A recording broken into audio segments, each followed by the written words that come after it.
Well, Cam, thanks so much for being on the show today. You have been called the winningest boxer in U.S. amateur history. So I want to talk, we'll start with your boxing career, pretty illustrious. But we'll start with this. When did you first realize that you actually could be really good at this? When I realized all the talented people don't really work that hard.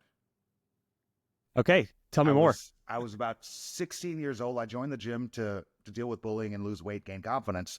And my goal was to join the boxing gym to get in good shape, to look like a boxer, then people would leave me alone. Wow. I had no interest in fighting. So I did all the workouts. My thought process is the harder I did the workouts, the faster it would happen. And prom was the deadline. I thought prom was going to be a way bigger deal than it was when I was 16. So I was like, I need to work out really hard. And I realized I quickly got better than all the other boxers that were talented because they wouldn't do cardio. If they're strong and they're fast, they don't think they have to work out as hard. And I saw within a year, I caught up to all of them. And within 2 years of boxing, I became the #1 boxer in the country. And I was like, oh, I won nationals. If I did this once, I could just replicate it. It's not that hard. Like the workout part is hard, but if you just do the hard part, winning is easy. Yeah. So where were you growing up when you started to box? I was in Long Island, New York. So I grew up in New York, and I started boxing in 11th grade, and I had 4 fights in 11th grade. And then my senior year of high school, my parents moved from New York to Florida, which would be heartbreaking for a lot of people, but it was a great situation for me because I was this anxious kid in New York, and I was getting bullied. And I think I dealt with more anxiety than actual bullying. But when you're anxious, everything is the end of the world, especially for a kid. So I was anxious and awkward at school, but after I got good in the boxing gym, I was confident in the boxing gym, and it was like 2 different people. And then my senior year of high school, I got to move to Florida, which was great to me because no one knew who I was. So I can be a completely new person and reinvent myself. Yeah. And I pretended to be a bunch of cool people in New York that I looked up to, and everyone in Florida believed it. So Oh my goodness. that's what it kind of changed my reality. That's crazy. Now, I feel like competitive boxing, probably any sport, I mean, 16 is a late time to enter into it. So you joined 16. I mean, you put in the work, you become really good. I mean, I don't know what you were thinking after high school, college, job, that sort of thing, but you're a senior, you're really good at boxing. What did you think you were going to do? And then how did boxing change maybe your future prospects? Oh, so So college was never like an option so my parents aren't from America. My dad's from Trinidad. My mom's from England. They don't quite understand how the school system works. Right. At my high school graduation, my dad looked at me and said, "Are you going to college?" And I was like, well, a little late for that. And it was never, I have a disdain for the education system. I'm pro-education. I'm anti-education system. So from a young age, I realized college wasn't for me, but I had this thought. I was like, if I get really good at boxing, like I won 1 nationals. So the way I thought about it is if I have a national championship and you have an associate's degree and we apply for the same marketing job, who do you think is going to get it? Yeah. I understood the idea of athlete privilege. Okay. Remember like high school, there's a dude who he'd get in trouble, but he'd never get in suspended or too much trouble because they had a game that day, right? Right. That happens in college. That also happens in real life. Yeah. I mean, I realized because of athlete privilege, I get opportunities. I get let into doors that I'm not supposed to be in. I get things I didn't really work for just because I'm really good at something else. Yeah. So my plan with boxing was not to become a professional boxer, it was just to use athlete privilege to live the life I want to live. So you graduate high school, you're doing other stuff, you're also training. Can you, I don't know, again, for those of us that are not familiar with the boxing world, I mean, you start 16, I guess you progress when you win these boxing matches pretty quickly, you get ranked. I mean, how do you go from like, I'm brand new to like, I'm winning championships? So I didn't know either. Like I joined the gym because it was the only free gym in the neighborhood. I didn't know anything about boxing. So a part of my success was I didn't understand what I was doing. Like I didn't put any pressure on myself. When I won my first nationals, I qualified for the Olympic trials. I didn't really understand what that was. And like I fought in the Olympic trials 2 years into boxing, and everyone's like, that's a big deal, but it meant nothing to me because I didn't have anything to reference it to. But with boxing. So it's like you win nationals and you're in the U.S. team, and then you have the opportunity to travel to other countries and you fight their number one boxers. Oh, wow. So 2008, I became captain of the USA national team, and I was working at Waffle House at How the old are time. you at this point? 18. 18. Okay. 18, just graduated high school, working at Waffle House. And when you're on Team USA, they pay you $1,000 a month. Okay. To get that $1,000 a month, you have to show up to all camps and competition. Waffle House is not going to give you 6 weeks off work to go to training camp in Colorado Springs for 3 weeks and then go fight in Russia for 3 weeks. Right. So it's like my whole career, I had to learn how to be very resourceful with the little bit of resources I had.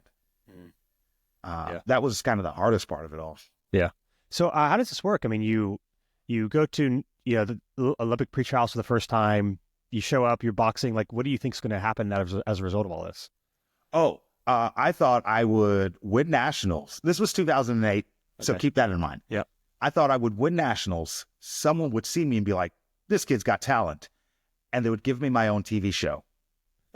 That was always the plan. Like, I never wanted to be a boxer. What kind of show are we talking about here? When I was a kid, do you remember All That? Yes. Yes, I do. That was my dream. I wanted to be on All That. And then Keenan and Kel came around. And then I thought, I'd like to be on that show. I understand it can't be Cam, Keenan, and Kel. But my thought was like, okay, it'll be Keenan, Cam, and Kel. And that's kind of catchy. All right. So my plan was like, I wanted to do comedy of some sort. My parents never, they're not American. They don't understand how the system works. I didn't know how you get on TV. So I was just like, I'll just use athlete privilege. I'll just get really good at boxing, because everyone was getting their own reality shows in 2008. That was my thought process. Right. I never got that show. I got a Netflix documentary, but never got my own TV show. Yeah. So I want to talk more about like the boxing and training, but just like for a timeline, you boxed. When did you kind of like step away, retire from boxing? 2020, when the pandemic happened. Okay. So that's 12, 13, 14 years. Yeah. You're involved? 16 years. Oh, 16 years. Yes. Math. 4 Olympic cycles. Yes. I mean, and you're working during all this too, trying to fit in the schedules, boxing training, all that. Yeah. Yeah. So I won nationals in 2008. Random email from a guy named John Brown, the most ambiguous fake name in the world. Right. And he's like, "Hey, saw you win at nationals. I would like you to move to Kansas City and box for me. I'm working at Waffle House. I'm making no money and I'm hustling. I can't afford to get to any fights. So he gives me an opportunity. He says, move to Kansas City, box for me. I let you live in my house for a year for free. After a year, I kick you out. You should have saved money by then. I buy you a car. You travel the world for free. I train you for free. In exchange, you go to all the high schools and middle schools in the area, in the bad neighborhoods, take over the gym class for the entire day, and convince kids to join his nonprofit boxing gym." Oh, wow. That was the opportunity I got, an opportunity of a lifetime. Yeah. Wow, that's incredible. And so you move out there, you do this. What was it like? So, I'm assuming you didn't make the 2008 Olympic teams, 2012, 2016. I mean, you're boxing, like, when did this become like, hey, I actually could like maybe make an Olympic squad? 2008, after I qualified for the Olympic trials, huge deal, great. I lost first day. It was double elimination, lost second day, 2 losses. I just started boxing, we get it. Right. Everyone who lost in that tournament quit or turned pro. No one stuck around for the next Olympic cycle. And I had just gotten there. It's like I was in no rush, and I don't even want to be a boxer. And I was like, if everyone that lost leaves and I don't, aren't I automatically the best? And I kind of took that mindset. And when I showed up to nationals the next year, everyone looked at me like, oh, that's the guy that was here for the last cycle. He's the guy to beat. Right. And I was like, okay, then sure, I am the guy to beat. And I won. Then I just started dominating because everyone else thought I should. Yeah. Yeah. So when did you make the Olympics for the first time? So 2008, I won nationals in 2008, 2009, 2010, 2011. In those 4 years, I was just captain of the USA national boxing team, traveling to other countries and fighting their boxers. 2012, I win the Olympic trials to represent the U.S. in the London Olympics. And I was kicked off the Olympic team for not sending in my drug testing paperwork. Hmm. That was, and I didn't actually do drugs or anything. I left the country and didn't tell the drug testing agency. And the tournament I went to go fight in Azerbaijan, you get drug tested to even fight in the tournament by the same drug testing organization. But I didn't send an email letting them know I was leaving the country. So they showed up to my home to give me a random drug test in Kansas City. Missed drug test, a positive drug test. I was suspended for a positive drug test. No excuses, but it wasn't even a real issue. It was after Lance Armstrong won on Oprah back in the day. And they made the drug testing agency made an example out of a bunch of athletes to show they were not to be played with. Wow. But yeah.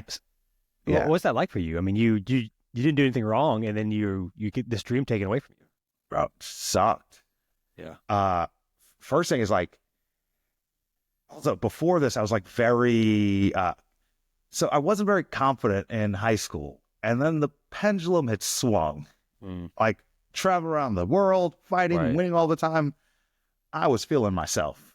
And then having the rug pulled from under me and then having no direction. Because again, if you have an associate's degree and I have a national championship, who wins?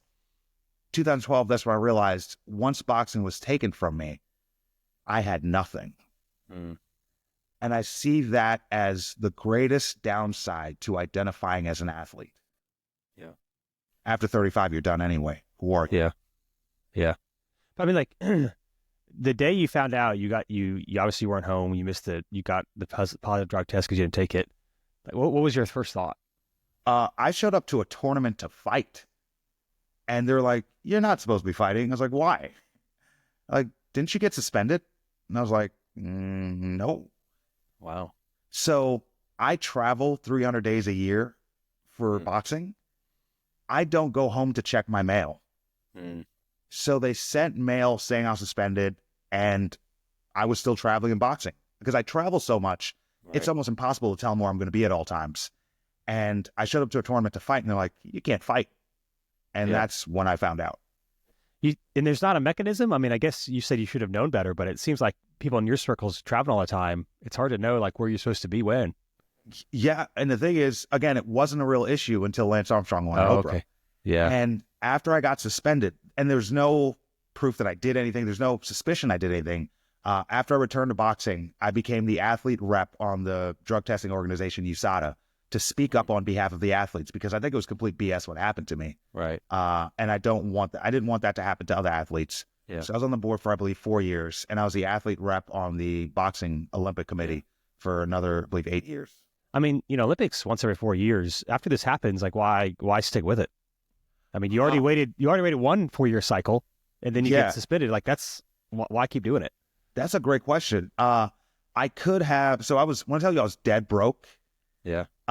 And when I was boxing for some organization that gave me a place to live, they were the first people to call me when they found out about the suspension. And they were like, hey, don't bother coming here. Let us know where to mail your stuff. Oh, wow. And I had nowhere to send it. I have nowhere to live. So the address I would use for the drug testing paperwork was ringside the boxing equipment company. That's why I wasn't there. It's because like I live on the road. I can't afford a place. So it's easier for me to hop around. And that was it was rough because I had to figure out what to do with life. I had no money. I could have turned pro. Yes. I was the number 1 boxer in the country for like the last 4 years. I could have signed a contract, got a 6-figure signing bonus. But I have this thing about independence. I won't work for anyone. I'll work with you, but I won't work for you. When I left Waffle House, I said, I'll never work for another person again. And when you turn pro, you're basically an employee. If $100 million is made at a boxing match, the boxer receives less than $1 million, less than 1%, right? And when you turn pro, they tell you who to fight. They tell you when to fight. They tell you how often you can fight. They dictate your paycheck. They tell you how much you can get paid. And I don't let people tell me what to do. Yeah. There's no tension there between like, yes, it's restrictive and they tell you, but they pay you a lot more. They couldn't pay me what I think I'm worth. Yeah. I think I'm is priceless. it true?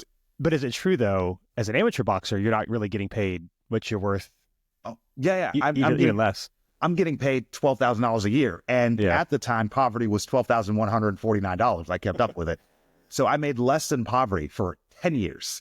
But my idea was I could have turned pro in 2012, but I had an idea. I was like, okay, I did all of this boxing to be a performer. That was the goal. Like, I didn't actually want to be a boxer. Right. In 2012, I got suspended and I haven't done any performing. So I'm like, okay, let's reevaluate. I could turn pro, but I don't really like boxing that much. It's just something I'm good at. So I'm like, okay, I understand athlete privilege. I'm going to go for another 4 years. But this time I'm going to do it in a different way now that I understand how important it is that I am an athlete and to leverage that athlete privilege. Because I was cocky before I got suspended, one of the number one comments on social media was, I bet he's humble now. I doubled down on not being humble. All right. I read the definition of humility, and if you've ever done it, it'll blow your mind. All right. What is it? Having or showing a low or modest estimate of one's own importance. Do you have children? I do. Yeah, we got 2 kids. Okay, would you wish that on your children? I would not. Why would you ever wish that on yourself then? Yeah. That's the thought I had. So I was like, okay, the idea of humility does not serve me. The Latin root word for humility is lowly. You can't tell your son to reach for the stars if he's remaining grounded. Yeah. So I was like, okay, I'm going to throw out the concept of being humble. I'm doubling down. I'm the shit. And I'm going to act like it. Yeah. So first thing I did is I went out and I legally changed my last name to Awesome. I'm going hard. And I have to go all in. And I'm now marketing myself not as an athlete. I'm no longer an athlete. I am an entertainer. Okay. I started wearing a pink skirt to fight in. I would wear capes. I would flip in the ring. I would do dances because I'm no longer a boxer. I'm an entertainer. Wow. I'm not making money in boxing. I need to get some value out of this. Yeah. Now let me ask, because I'm, obviously naive to the boxing world. Could you have done that and also signed a pro contract, or you're just way more constricted and have way less time if you had gone pro? So in pros, if you have one loss, your career is over. And you can't go back to the amateurs. And that loss doesn't have to be legit. You could just be fighting the hometown guy. The promotional guy could be mad at you. I've heard situations where a boxer hooked up with a promoter's daughter or something like that, and then he gets screwed over in the future. It's like, you don't have control of your own career. And boxers are so willing to do that because they don't see any other way to make money. Yeah. I can hustle. I'm a hustler. I'm going to make money. Interesting.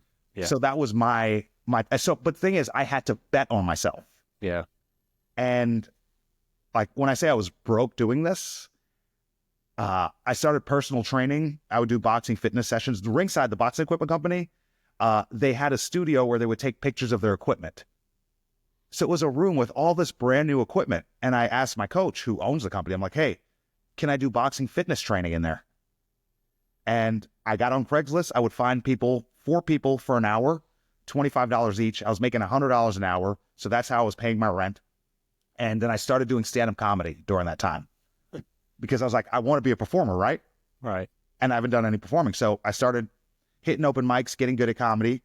When I returned to boxing in 2013, I won nationals my first year back, reclaimed my spot as captain of the USA national boxing team. And now again, I'm traveling around the country and the world fighting. My thought goes off, okay, we're not just fighting anymore. We're entertainers. If I fight where are you at? Oh, you're in Raleigh, right? So I fight in Raleigh. I reach out to the Raleigh Chamber of Commerce. I reach out to all the high schools and middle schools in Raleigh. Yeah. I reach out to comedy clubs in Raleigh. And actually, that's what I did. I did Veg Fest in your area. I did Veg Fest. Yep. I did comedy shows. I did speaking engagements. And then I would also fight at the end of it. Because they're paying my way to go to Raleigh. I'm doing everything when I can there. And I'm not a boxer. I'm honing my craft. Wow. Then I started, as I was traveling around the country, I was speaking and I was boxing. And everyone thought it was crazy because they're like, you're supposed to be focusing on boxing. I was like, boxing isn't actually that important to me. It's just an avenue to get me to where I want to go. I never paid for a gym membership. In 2012, when I got suspended, they charged me for a gym membership, bro. that's when I realized that's athlete privilege. Yeah. Yeah. You don't even realize how lucky you are as an athlete. And your relevance as an athlete dissipates faster than the sweat on your jersey from your last practice. Because once you're done with the game, don't nobody care about you. Yeah. Yeah. So fast forward to 2016 then. Olympics are coming up. Yeah. What happens? So qualify for the Olympic trials. And also Netflix at some point, because I was doing all this, Netflix reached out to me and started documenting my journey to the Olympics because I was doing the speaking comedy and all this type of stuff. When the 2016 Olympic trials, yay, whole moment came full circle. Basically, 4 years later, I'm in the exact same place. And then I lose an international competition and don't get to go to Rio. Oh, man. 2008, I qualify and I lose. 2012, I qualify and get kicked off the team. 2016, I qualify and lose an international competition. July 4th, 2016. Oh, wow. I made a social media post that day because I was like, it hurt. Yeah. Yeah. I mean, especially, does any part of that when you look back be like, hey, if I had trained harder or prioritized more, I could have won? Or is just, it is what it is? You want to hear something that a lot of people wrestle with? Yeah. I didn't deserve to go. Here's why I rationalize it like that. Because so many times in our life, we are afraid to tell ourselves we don't deserve something. Yeah. So if you fall short and you are convinced you deserved it, why didn't you get it? There's no rhyme or reason. Why even try again? But if you can say, hey, I didn't make it because there's things I could have done to make it. I could have made better decisions. I could have trained harder. I could have trained differently. And if I would have done those things, I would have become successful. But you can't change the goal mark because you didn't meet it. Right. And it's not easy for me to say that. But I had to come to terms with, didn't deserve to go. You know who did deserve to go? The guy who went. Yeah. And the guy who went is a guy I fought 6 times. I beat him 6 times. Oh, man. But he sent that email saying he was leaving town. Yeah. Sucks. Yeah. So why did you not hang it up after 2016? So July 4th, 2016, I remember because I made a social media post and I said, lost my fight today. My Olympic run is over. Time to and I did 3 re's because it was my 3rd Olympics. Reinvent myself and see what's next for me. It may not be boxing. And I specifically put that last sentence, it may not be boxing, because I knew I wanted to be a speaker and a performer. Right. That was July 4th. July 4th, 2016, I lost. July 9th, 2016, I had flown back from Argentina to Phoenix, Arizona, to the National Speakers Association annual conference. Because I went straight, because I understood in 2012, I didn't get into it, but when it hit me, I was depressed. I was sad. I gained a bunch of weight. I lost all my momentum. The second I lost, I said, if I were to sit down and think about this, I'd crumble. Yeah. So I'm going to make myself so busy, I'm not going to realize how sad I am. And I went straight into speaking right after that. And July 4th, 2017, a year later, I woke up. So April 1st, 2017, I decided to go on my first speaking tour. It was going to be 51 days in my Prius. And I'm very resourceful. That's what you have to do. And I made it 3 hours into my 51-day road trip and totaled my Prius. And I had enough money because I had gotten deposits from schools and I had to get the other, I was driving to school the next day and I would get that other 50% deposit to be able to pay the rest of the way. I had no money. I had less than $100 and I used that money to rent a car for 1 day. Wow. I was like, I'm just not going to see this car again.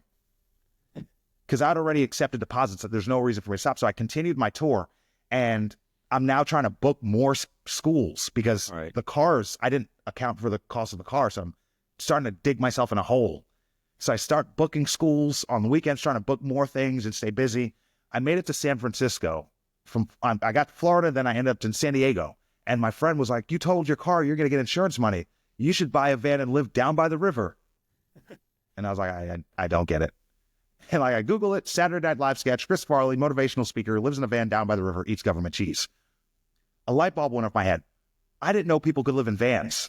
Yeah. And it never occurred to me. So I took my insurance money and I bought a van. Wow.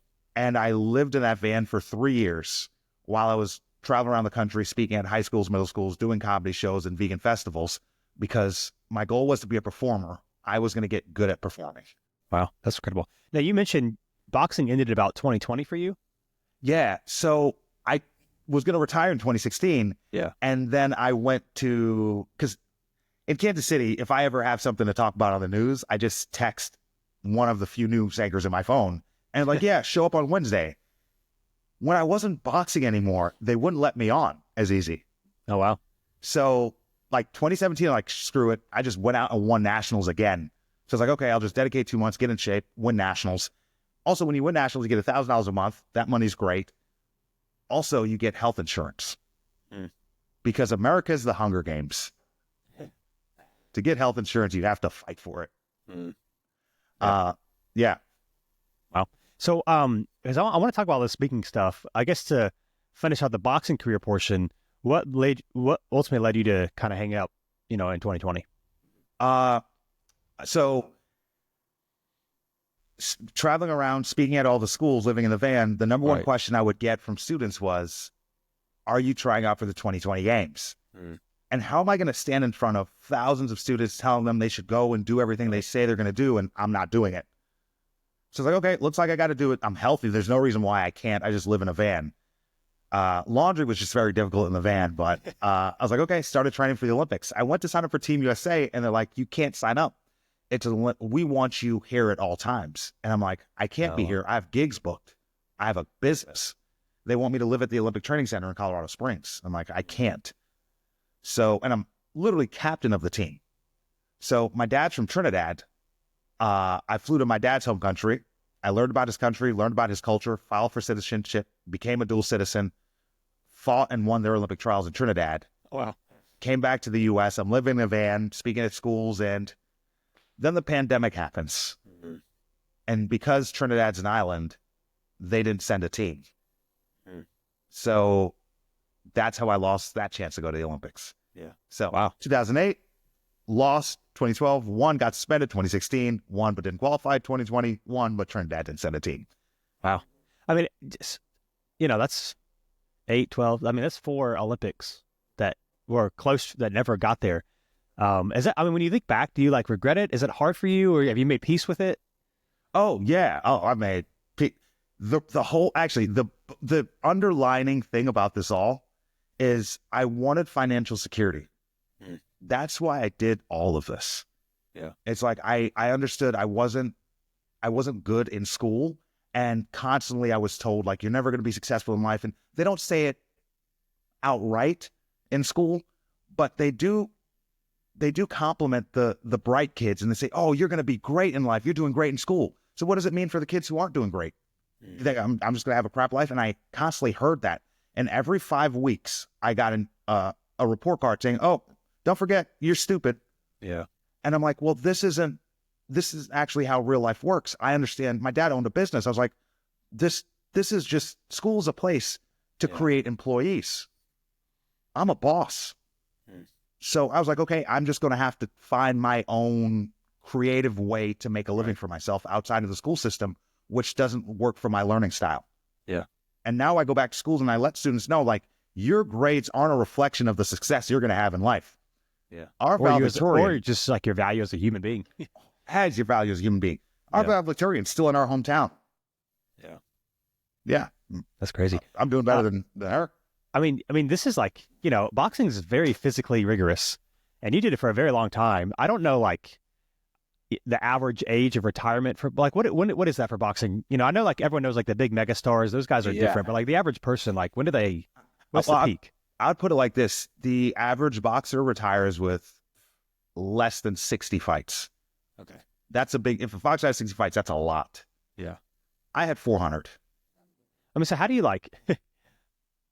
you live in a van, traveling around. There's a lot of training in physical, fitness. How do you keep all that up? Or maybe put it this way, what was your training routine look like when you were boxing? So I would run 3 miles 5 days a week. I'd run those 3 miles as fast as I could. Sometimes it'd be in 20 minutes, and then I wait 2 hours to stop sweating, because that was the downside. Because the van gets hot and I'd sleep in Planet Fitnesses, or shower in Planet Fitnesses. And I would hit boxing gyms. So if I'm like driving through Raleigh, I'd look up online, see where any boxing gyms are. Being that I'm not famous, but in the boxing world, it's very small. So everyone kind of knows everyone knows who I am. Right. So I was welcomed. What I love about boxing is I was welcomed in literally every single gym around the country. I show up, they don't charge me. I get to work out. Athlete privilege. Right. So that was kind of like my training routine. It was difficult, but I realized if you could sacrifice to do the training, then the fight becomes easier. And most people don't sacrifice up front, and they just hope to do well in the fight. Yeah. I think if I sacrifice for the fight, I'm showing up to the fight cocky. Like, I didn't do all this work to pretend I didn't. Yeah. Did you do the work? I bet you spent time with your family during the holidays. I didn't, and that's why I'm better than you. Yeah. I'm a better fighter. I'm more disciplined. I'm a better father. I'm a better husband. I'm a better lover. I don't have kids or a wife. That's the mentality I had to talk. And that's how I would talk to myself. Yeah. Constantly. Yeah. And it's like the harder things I do, the better prepared I'll be. Yeah. So 400 plus fights. I mean, that's a ton. What's the nastiest injury you ever suffered or experienced? Other than my pride, a sprained wrist. I've never broken. Oh, actually, no. I got a headbutt here. Oh, good. Yeah, I see that. Oh, wow. That's the worst injury I got in all my fights. My boxing style was a little unconventional. Here's the scoring system. If you hit me, you get a point. If I hit you, I get a point. No one said we have to fight the whole time. Beginning of the fight, I hit you with one punch, and then I run from you. Eventually, you're going to get tired. And as you get tired, you become frustrated. Then you start to forget everything you've learned, and you lose your fundamentals. And then you get desperate to get that point back, and you start reaching. Boop, I hit you with another point. Now, again, I'm not hitting you hard. I'm not trying to knock you out. I'm trying to score points. Yeah. No one liked that style because heavyweights are supposed to knock people out. But I don't really care about the audience. I care about winning. Yeah. It kind of reminds me, again, I don't know hardly anything about boxing. But like Floyd Mayweather, who went undefeated. And I feel like that was I remember like the complaint against him was like, he's just so defensive. He's not like fighting. Yeah. Is that like a similar style or idea type thing, or am I way off? No, that very similar idea. And here's something that I get a little pushback for. I judge an athlete's career not by their time playing, but the life they lead after sports. I've always saw sports as an avenue to get me to where I want to be in life. And I see guys who stick around too long. They got that heavy tongue. They're punch drunk. They can't remember their kids' names. Like, to me, that's not a successful career. I don't care how much money or belts you got. Yeah. Mayweather is the greatest boxer to ever live because we fight for belts and dollars. He won all the belts, and he's made more money than anybody else in sports, and he doesn't do it off of sponsorships and endorsements. Right. He's self-made. What else are we fighting for? Though he chose his opponents, you mean, yeah. When you're the champion, you choose who you fight. Yeah. I don't fault him for it. And he's still fighting. He's still fighting like exhibitions for $20 million. That man's a genius. Yeah. Do you like follow boxing at all? Do you watch Not it? At all. I should say? Okay. Not at all. I was just curious. My friend. If my friends are fighting, I'll show up to the fights or I'll watch. But so maybe you don't watch it, but like obviously you're really into sport. Well, what do you make of like, the Jake Paul, Mike Tyson thing? Like, what do you make of like all the celebrity big one-off fights that we're seeing these days? Do you like it? Does it annoy you, or you just don't really care? Oh, I love it. I'm the biggest fan of it. What Jake Paul is doing is what I attempted to do in the wrong way. So, or he did in a way better way than I did. My plan was to leverage boxing for what it can give me. So Jake Paul's a person who had millions and millions of dollars, could have just gotten fat, done drugs, and partied. He decided to dedicate himself to the most difficult sport in the world. Yeah. And his brother's a beast too. Do I like him? No, you're not supposed to like him. That's the character he plays. Just like a wrestler's a heel, that's who Jake Paul is. I hate him because I have to. That's the character he plays. But I love what he's bringing to the sport. because what he's doing is he's teaching athletes the power of athlete privilege and the power you can leverage. Back in the day, you would have to go through a Don King. You don't have to go through a Don King right now. Jake Paul showing if you show up with your own fans, you have the power. Yeah. Remember when I said I don't want to work for anyone? Yeah. Jake Paul has his own followers. He makes his own calls. I wasn't in a position to do that, so I didn't want to turn pro. Yeah.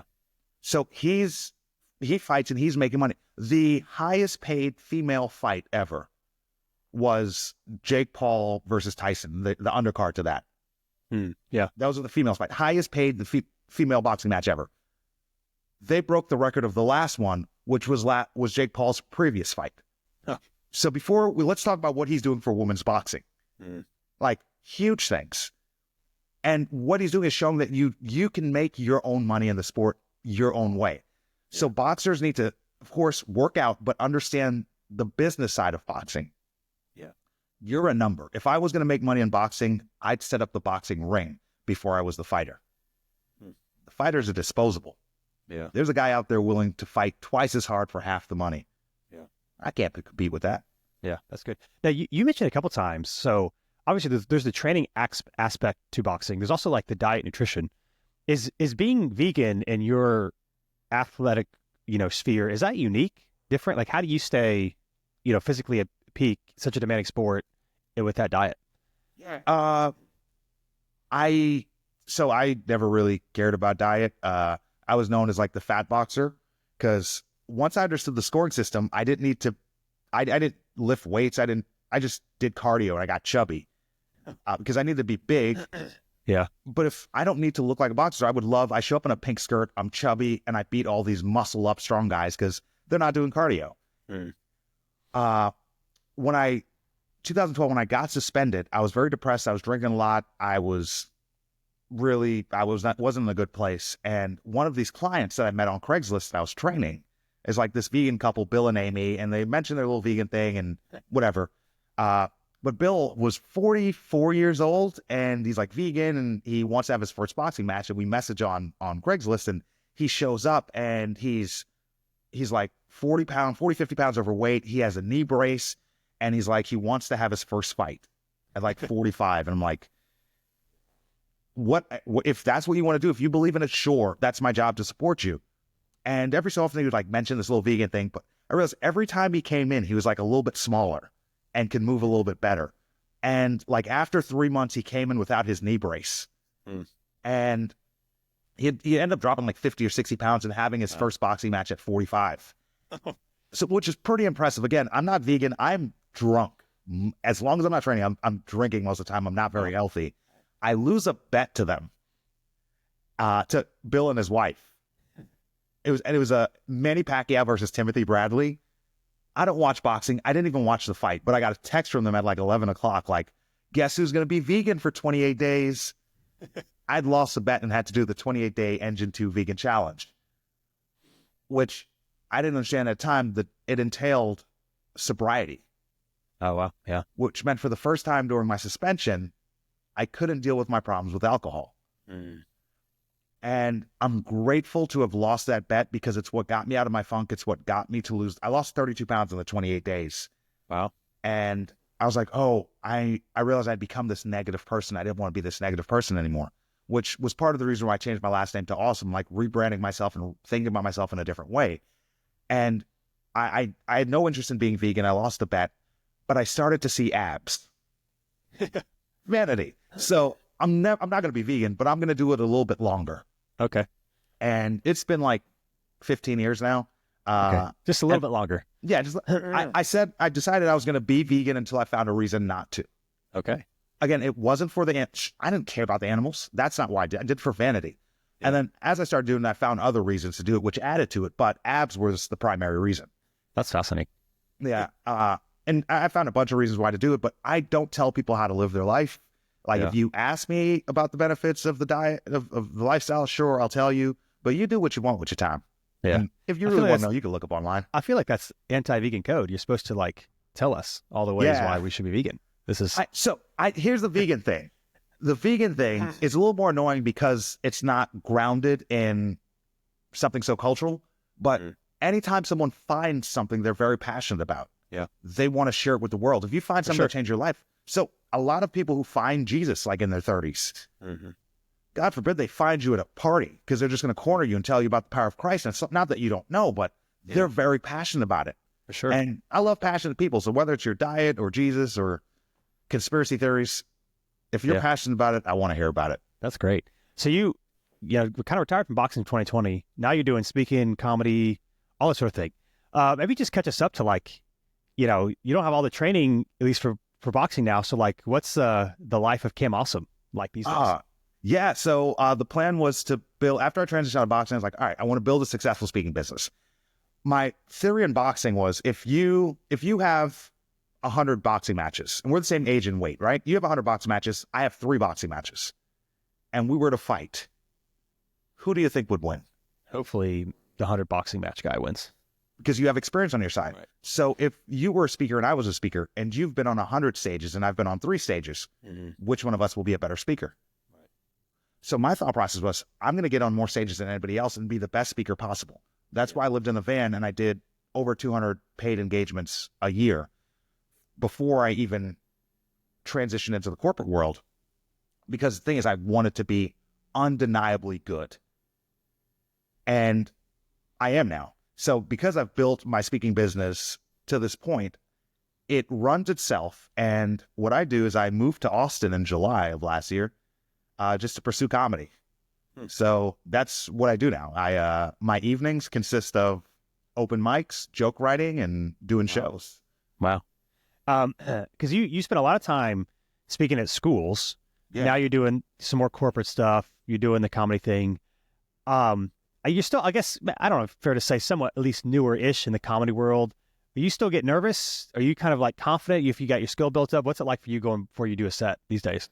So I do open mic so much that I know which jokes don't work.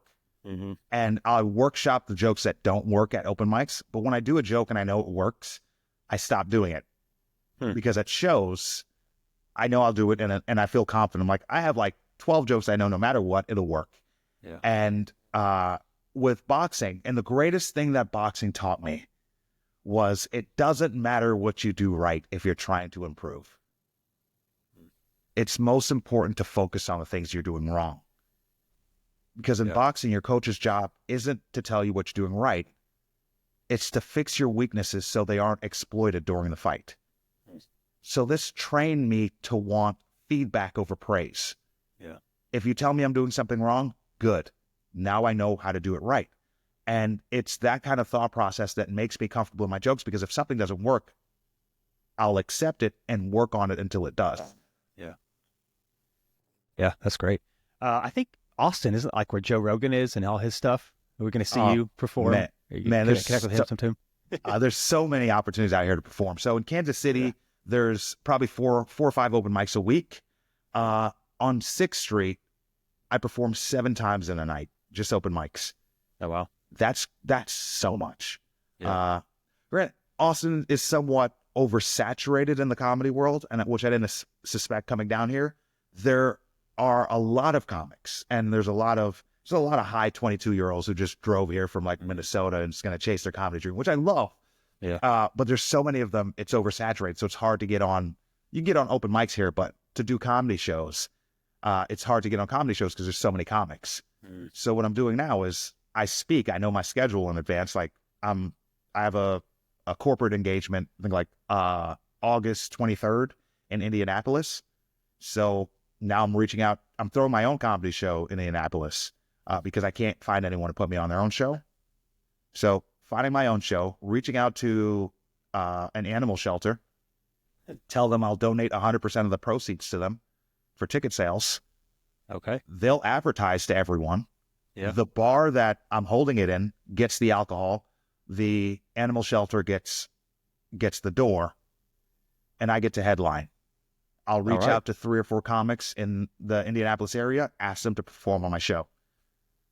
I've built a relationship with 4 comics. Now, next time I go to Indianapolis, I have 4 people to reach out to, like, hey, could you get me on a show? And because I got them on a show, they're likely to get me on one too. So I'm building my comedy network around the country. Wow. Now you're, I guess, 5-ish years removed from your athletic days. I mean, you talked about the athlete privilege. I mean, do you miss that, or is you were so successful for so long, now you're doing this thing? Have you feel like you've kind of maybe carved a niche in a way that like you don't miss those privileges? What's it like for you now that you don't have that anymore?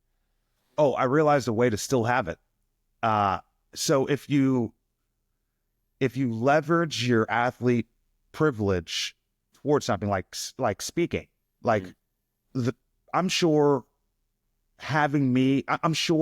me having won 12 national championships didn't hurt getting on your podcast. Yeah.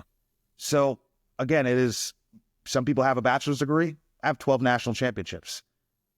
It holds weight. Yeah. It's my college degree. Yeah. Does like USA Boxing reach out, use you for anything? I mean, you were so successful for so long. Are you involved in any way with them? Oh, if I can be honest about that situation. Let's do it. So as I'm getting older, I'm learning more about myself and learning the ways in which I didn't love the way how I used to conduct myself. Back in the day, again, I don't like working for anyone because I have a problem with authority. So anyone who tells me how to do something, I'm ready to go to war. Yeah. Back in the day, I train, I do what I want when I want. I coach myself. So that coach who would pay for me to travel around the world and allow me to live in his house, he didn't really coach me. He just paid for me to go places. I called him my coach out of respect. Everything I did was me. So when I would go to training camps with the national team, it's 10 boxers from all different parts of the country, one in each weight class, and we would have a national team coach. Well, that coach thinks they're a coach, but I'm also a coach. And they think their say is better than mine. So I would bump heads with coaches a lot. And I didn't like people telling me what to do. And we're in Colorado Springs, the Army coach is out there. I used to beef so hard with the Army. I respect the troops, military. I respect the military, but inside the boxing concept, I would beef with the Army because it was the Army coach that was always saying things like, "You've got to wake up first," because they would knock at my door 6 a.m. in the morning to go running. People go running that early before they go to work. Right. This is my work. Don't knock on my door. And we would get in arguments. He's like, you need to be out here at all team runs. I'm like, why do I need to wake up earlier? He's like, disciplined champions. I'm like, look at the Army boxing team. In the last 50 years, I have won more national championships in my one weight class than they have in all 10 over the course of the last 5 decades. Tradition stunts growth. They're still on tradition. And my way of articulating that back then was not pretty. Yeah. So that one way is like, I wasn't easy to work with back then. Yeah. So I understand why USA Boxing won't hit me up. Another thing I realized, I wasn't the leader I would have wanted to be now that I look back at it. Now that I'm more mature and I understand, but I was full of testosterone and angry in my 20s. So I was team captain. I'm not a very religious person. Team members would want to pray before training. I'm like, nah, we're here to work out. Stretch, do all that in your own time. If workout starts at 3, we're not praying at 3, we're working out at 3. Show up and pray at 2:50 if you need to, but we're skipping prayer today. And now looking back at it, I realize if I could have just spent 2 minutes making my teammates more comfortable, whether I believe it or not, it would have put them in a better position and made me a better leader. So I see in ways in which I was captain of the national team at 18. I shouldn't have been captain. I was only captain because I speak up and everyone else was afraid to complain to the coaches. And I see I'm on equal. The coaches, they're my peers. They might think they're a coach that have authority. You're not my authority. You have to prove your ability to lead me. And I still live like that to today. If I have mentors, but they are vetted. Yeah. Yeah.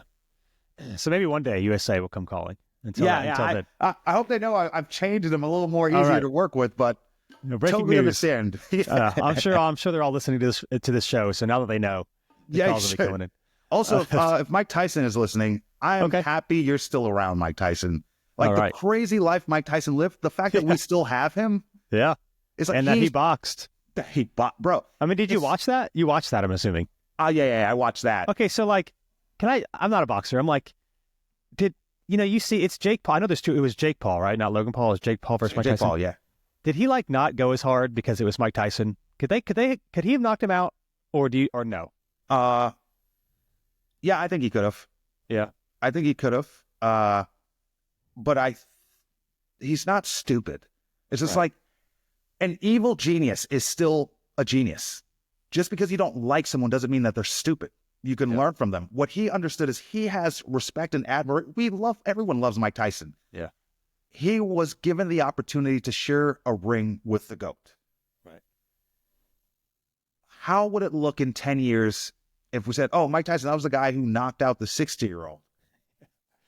I love the way he handled himself, and he had the opportunity to put the gas on and take Mike Tyson out, Right. and didn't. Shout out to him. Yeah. It's so fascinating. And I mean, for you, as a boxer, you could really, relate to some guy who's late 50s doing that. I mean, I can't imagine. And not even like a guy who's been doing it. Bernard Hopkins fought for a world championship at, I believe, like 52. A world championship, and he won. Wow. Because he was Bernard Hopkins' story is like he went to jail when he was younger, and one of the guys said, we'll see you back in here soon. And he changed his life, became super disciplined. He doesn't drink, he doesn't party. All he does is train. He treats his body like a temple. Mike Tyson did a lot of cocaine. Yeah. Yeah. So it's a different body. So he's not a normal 60-year-old. He's a 60-year-old who went through a lot. So the fact that he still performed as well as he did, I'm happy for him. And also the fact that an athlete can make money that late into their career, that's what I admire. Yeah. I mean, that's pretty incredible. You're looking for you maybe 5-10 years down the road. I mean, you're speaking comedy, you got the boxing in the past. What's the dream? What's Cam Awesome doing 5 years from now? Ooh, again, nothing's more important to me than financial security. So having the financial security and performing at B-level comedy clubs. Okay.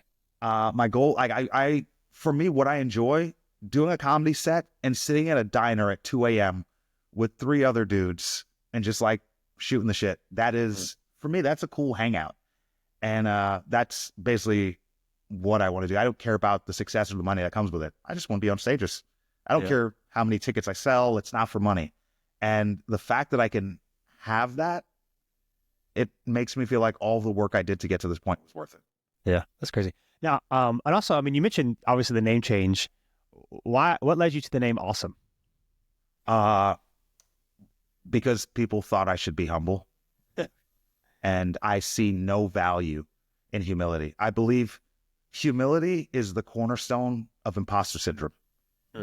Someone works so hard to get somewhere. They finally get there. And then they pretend they don't deserve to be there. If I work really hard to train for a fight, I'm not going to show up to the fight like I'm not going to win. If I prepare really hard for a speech, I'm not going to get on stage like I'm not going to kill it. Yeah. The problem is when you get on stage like you're going to kill it, but you haven't done the work. Yeah. Yeah. And that's arrogance. For you, for the speeches, I know comedy's obviously material, there's a lot of work, that sort of thing. For the corporate stuff, the schools, what's prep look like for you? Have you done it so often that's hey, I kind of know what I'm going to say? Or are you kind of preparing kind of these speeches? What's it like for you when you're going somewhere?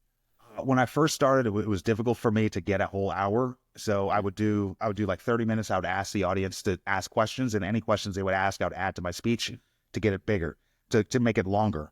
And I've been also, when I started speaking at doing the open mics and going to these schools to take over the gym class for the entire day for my coach, John Brown, I would spend the last 5 minutes of every talk trying out my open mic jokes.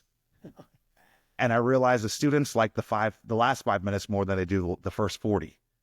So my speech is a comedy show. I do storytelling jokes. All the jokes have morals and messages attached. But I basically do stand-up comedy at schools. And there's slides, so it's more of a one-man show. Right. And the teachers think it's hilarious. So I started leading professional development workshops for educators. Oh, wow. And then a few HR groups started to reach out to me. And I literally do stand-up, and I call it a keynote. Oh, that's awesome. Also, the threshold for laughter is so much lower at a corporate event. Like a D- joke at a comedy club, standing ovation at a corporate event. Yeah. I get curious about comedy. So I'm a pastor, I'm a preacher. So, I've read some books on comedy. I get annoyed. The little I've read is that people comedy's a skill. You can be funny. And a lot of people just assume, it's just the people that are born with it. And I've kind of found like a lot of comics are actually introverts, and they're actually like not like when you're like hanging out with them, they're not going to like be making the room crack up. Like they've developed a skill of comedy. So what's that been like for you? I mean, how have you gotten funnier? Or when people say, "Oh, you're just like naturally good at it," does that annoy you? Like, what's it been like for you to develop the craft? I think people think I'm funny because I'm carefree and I just say random stuff, but I think that's a completely different skill than getting on stage. Mm-hmm. And I realized the more time you spend writing, rewriting jokes, and getting on open mic stages, the better you get. So for me, it's just about reps and reps and reps and reps. Yeah, and the more comfortable you are on stage, the audience notices it, and you do even better. Yeah. Yeah. Do you have like favorite comedians in particular, or like Number who do one you of like? all time, Patrice O'Neill. He's Okay. since passed, but he's a pretty funny guy. Nate Bargatze, he's pretty good. Mark Norman, like Mark Norman, Tom Segura, Christina P, Dave Chappelle, of course. Which Dave Chappelle I don't know about anymore. Of Okay. course, he's still the GOAT, but he's so good. He's surpassed how funny he can be, because he's God. He's like the top of the top. He's no longer a comic to me. He's almost like a philosopher who's funny. Yeah. Uh he's earned that right. Yeah. Yeah, he's like, if I don't know, if like the Beatles couldn't make another Beatles song right now, Yeah. Yeah. but they're Yeah. still the Beatles. Yeah. I'm curious too. It feels like, especially the last 4 or 5 years, there's a very heightened sensitivity to like political correctness, what you can, what you can't say. And I know in comedy world, it can be tough because there's like, you kind of walking the line of like saying things that are kind of like funny, but then you also like the whole cancel culture. What's that been like for you guys these last couple of years trying to navigate all that? Oh, I don't. So I think what I think it is, because I've never had a job and I've gotten to watch the social media landscape and how it plays out. People with specific jobs have to behave a certain way at their job, and they have to carry themselves a certain way at their job. They can't post on social media the certain things they want to post Right. because of their job. So basically, they're in PG land. Mm. If they see somebody else out there who's not in PG land, who's in PG-13 land, I feel like they're a little resentful towards that person. Oh, that person gets to be themselves because I can't post any of that. I can't say any of those things. And because I can't do it, I'm going to police you so that you don't. Yeah. Yeah. It's really just social media. It's no one who's doing great in life is complaining about other people on social media. And I learned this during 2012 when I was suspended and I wasn't at the best place in my life. I didn't really cheer that hard for other people, if I'm being honest. Yeah. When I wasn't doing well, I didn't like seeing people do well. Yeah. And now that I am doing well, if someone who's not doing well isn't happy with me, that's not a me thing. If anything, I hope for them to have a better life and they get to a better place. But I don't take it too personally. Yeah. No, that makes sense.